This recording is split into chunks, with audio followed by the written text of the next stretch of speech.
All right, so today we're going to dive into a really powerful story. It's a fable, actually, about the high price of fitting in. And, that long, hard journey of finding your way back to who you really are. And this question right here, this is basically the entire heart of the story. I mean, think about it.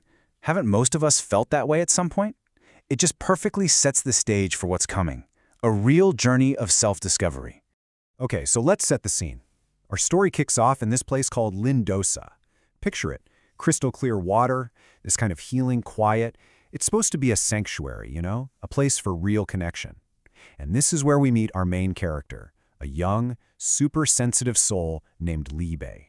But here's the thing about Lindosa, and what's so interesting, it's this place of two halves. For most, it was a total paradise, right? A place you could share your dreams. But for Libe, it was the exact opposite. That same place was a source of real pain. The laughter from the people he thought were his friends, it felt like a weapon. I mean, listen to what his friends were saying to him. This isn't just a bit of teasing, right? This is a total, brutal shutdown of who he is, his feelings, his hopes, his dreams. All of it was just treated like some embarrassing, childish flaw that he needed to get rid of. Just awful. So you have to ask, why did he put up with it? Why did he stay? And the answer is simple, and it's so human. He was terrified of being alone. And to run from that fear, man, he paid a huge price. He just went quiet. He took the hurt. He never pushed back on this dynamic that was literally slowly erasing him piece by piece. But, you can only take so much. Eventually, something had to break. And it did. Libe finally makes a choice. He just turns his back on all of it. The cruel laughter, the pain, and he just starts walking. No map, no destination. He just walks away. And this right here, this sums up the impossible deal he was being offered. You want to belong? The price of admission is your entire identity. To be with them, he had to stop being himself. What a terrible choice to have to make. So he just keeps walking and walking until he physically can't anymore, and he collapses by a totally new river. And when he wakes up, it's to this friendly capybara, Linob, asking him his name. And the crazy part? He can't remember. The pain, the trauma, it literally wiped his memory of who he was. So Linob gives him a new name. Snow. Like a blank slate, a totally fresh start. And this new path he's on? Well, it leads him to a really crucial meeting. His new buddy, Linob, says, hey, I know someone who might be able to help you out. And that someone is the wise old frog of the forest, a character named Hoffnung. And right away, Hoffnung drops this piece of incredible wisdom. He completely reframes what courage even means. It's not about being fearless, not at all. It's about feeling that fear, like deep in your bones, and still choosing to do the thing anyway. Then, Hoffnung introduces Snow to this really cool concept called Sina. And what is Sina? Well, it's this idea of finding your own personal rhythm. It's about learning to flow with the river of life instead of always fighting against the current. It's about trust, trusting that the water knows where it's going, even if you don't. And this might be the most powerful thing Hoffnung tells him. He basically says, why are you waiting for company from people who don't even want you around?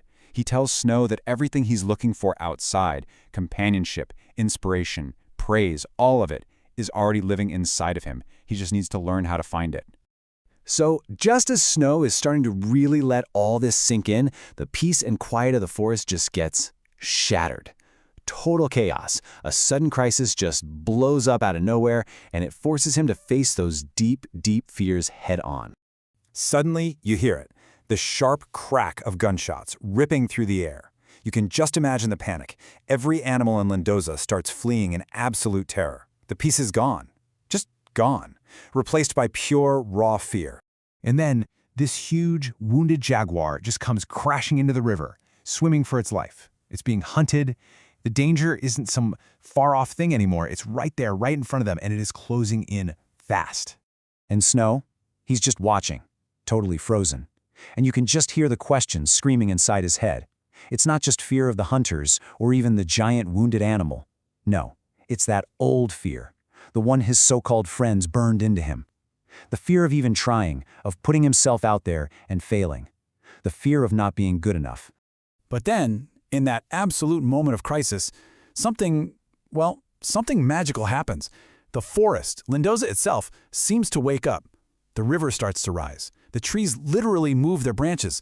The whole forest kind of works together to create this shield, hiding Snow and his friends and the wounded jaguar from the hunters. So, the immediate threat is over, for now. Our group finds safety inside this ancient, massive tree of life. But the real test for Snow? It's just getting started. This isn't about fighting or running away anymore. Now it's about something much harder. The courage to just stay put. So they're inside the tree, and the wounded jaguar, we learn his name is Valentin. He tries to bolt again. Snow, seeing this, goes closer, wanting to help. But Valentin is just terrified, and he lashes out, and he actually wounds Snow. Now, in that moment, every single instinct, every old painful memory is screaming at Snow to run, to save himself. But he doesn't. He makes a different choice. He stays. And this is where he has this huge realization. He gets it. He can't magically fix Valentin's wounds. He can't make the hunters disappear. But what he can do is offer his presence. He learns that sometimes the most powerful way to help someone isn't to save them, but to simply not go away, to not abandon them when they're in pain. And because of this quiet, brave act, the wounded creature does something amazing. He speaks his name. That single word, Valentin, it's like a bridge built across this huge canyon of fear. It's a gift of trust, a tiny, fragile connection that was only possible because one person chose to stay. So Snow's journey. Man, what a journey. From being Liub, this kid who felt like he needed other people's approval to even exist, to becoming Snow, someone who can offer his presence to another being, even after being hurt himself. It all comes down to this final, powerful question. And really, it's a question for him, but it's also a question for every single one of us. Why do we wait for other people to give us the things, the acceptance, the praise, the company, that we actually have the power to give to ourselves?